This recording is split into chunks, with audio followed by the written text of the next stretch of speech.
तो अब भारत की चिंताएं बढ़ाने के लिए बांग्लादेश फिर से एक ऐसा कदम उठा चुका है जिससे भारतीय सेना से घिरे बांग्लादेश को खामियाजा भुगतना पड़ सकता है। दरअसल हाल ही में खबर निकल कर आ रही है कि बांग्लादेश की सरकार ने भारत के खिलाफ जाने की हद पार कर दी है। बांग्लादेश की नई सरकार ने हाल ही में पाकिस्तान को हजारों राउंड मुनिशंस यानी कि गोला बारूद बनाने का ऑर्डर दिया है। जी हां दोस्तों, यह भारत के लिए एक चौंकाने वाली खबर है कि भारत के साथ लंबी जमीनी सीमा से सटा हुआ बांग्लादेश, जिसके 3 तरफ भारत की जमीनी सीमा है और एक तरफ बंगाल की खाड़ी है, अब पाकिस्तान से बड़ी मात्रा में गोला बारूद खरीदना शुरू कर चुका है। और हैरानी की बात यह है कि बांग्लादेश जो गोला बारूद पाकिस्तान से खरीद रहा है, उसका इस्तेमाल बांग्लादेश उन डिफेंस हथियारों में करेगा जिनको खुद भारत द्वारा बांग्लादेश में निर्यात किया गया है। यहां तक कि गोला बारूद और विस्फोटकों की संख्या इतनी ज्यादा है कि यह भारत के लिए भी सोचने वाली बात है कि आखिर इतना ज्यादा गोला बारूद और विस्फोटक का बांग्लादेश क्या करने वाला है, क्योंकि इनकी सप्लाई बांग्लादेश पाकिस्तान से ऐसे समय ले रहा है जब बांग्लादेश की नई सरकार के तेवर भारत के खिलाफ देखे जा रहे हैं। पूरी डेवलपमेंट क्या है, इस वीडियो में समझते हैं। लेकिन आगे बढ़ने से पहले इस वीडियो को एक लाइक करके चैनल को सब्सक्राइब जरूर कर लीजिए, क्योंकि यह आपके लिए 1 सेकंड का काम है, लेकिन इससे हमारी काफी बड़ी मदद होती है। देखिए, यह बात अब साफ हो चुकी है कि बांग्लादेश की नई सरकार चीन और पाकिस्तान के साथ अपने संबंधों को ज्यादा मजबूत करना चाहती है।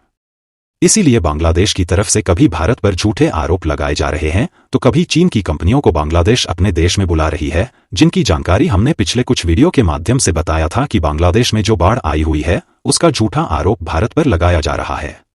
इसके अलावा बांग्लादेश की नई सरकार ने चीन की सोलर पैनल्स मैन्युफैक्चरिंग कंपनियों को अपने देश में मैन्युफैक्चरिंग यूनिट सेटअप करने के लिए बुलाना शुरू कर दिया है,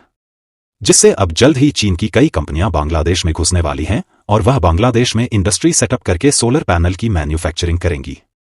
जबकि देखा जाए तो ऑलरेडी भारत की सोलर मैन्युफैक्चरिंग कंपनीज द्वारा बांग्लादेश में सोलर प्रोजेक्ट सेटअप करने का काम पिछले साल से ही चल रहा है। और हद तो तब हो गई जब हाल ही में बांग्लादेश की नई सरकार ने पाकिस्तान को गोला बारूद बनाने का ऑर्डर दिया। आपको बता दें कि पाकिस्तान द्वारा 3 किस्तों में हजारों राउंड गोला बारूद बांग्लादेश में भेजा जाएगा, और हैरानी वाली बात यह है कि गोला बारूद की यह सप्लाई इसी महीने सितंबर के पहले हफ्ते में ही शुरू हो जाएगी और इसी साल के अंत तक इनकी सप्लाई पूरी तरीके से कर दी जाएगी। और बांग्लादेश ने पाकिस्तान को इसका जो ऑर्डर दिया है वह ऐसे समय पर दिया गया है जब शेख हसीना को भारत में आए 3 हफ्ते हो चुके हैं, यानी कि आज से कुछ दिन पहले इसका ऑर्डर पाकिस्तान को दिया गया है।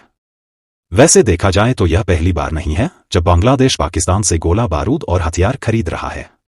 लेकिन इस बार सोचने वाली बात यह है कि जो गोला बारूद तोपखानों के लिए खरीदे जा रहे हैं उनकी संख्याएं काफी ज्यादा हैं। रिपोर्ट की माने तो इसमें 40,000 से अधिक राउंड के गोला बारूद की शिपमेंट की जानी है। साथ ही विस्फोटकों के लिए मोम की स्टेबिलिटी में 40 टन RDX और हाई स्पीड के प्रोजेक्टाइल शामिल हैं, जिनकी संख्या 2,900 के करीब है।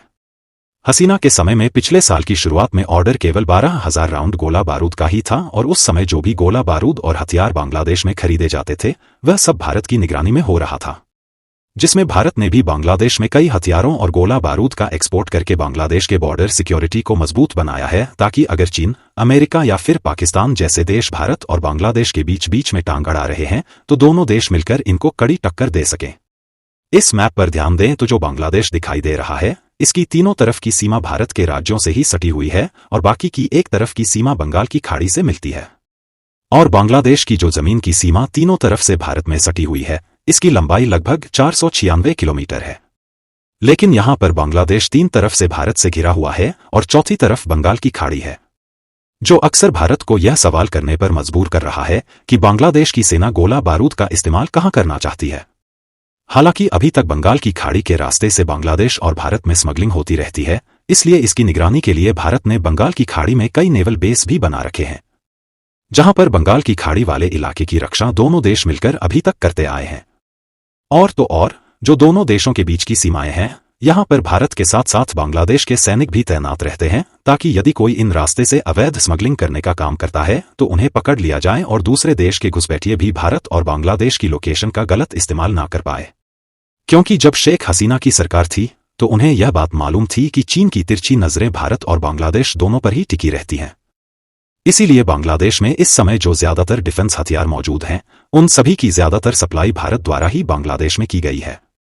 जिसमें गोला बारूद और छोटे छोटे हथियारों से लेकर मिलिट्री कंपोनेंट के साथ साथ कई बड़े बड़े हथियार भी भारत ने बांग्लादेश को दिए हैं, जिसमें एडवांस आर्टिलरी गन सिस्टम भी शामिल है। हालांकि बांग्लादेश ने टैंक, फाइटर जेट और नेवी जहाज जैसे बड़े हथियारों को चीन से भी खरीदा है, क्योंकि चीन के डिफेंस हथियार क्वालिटी में थोड़े कमजोर होने के कारण काफी सस्ते में मिल जाते हैं।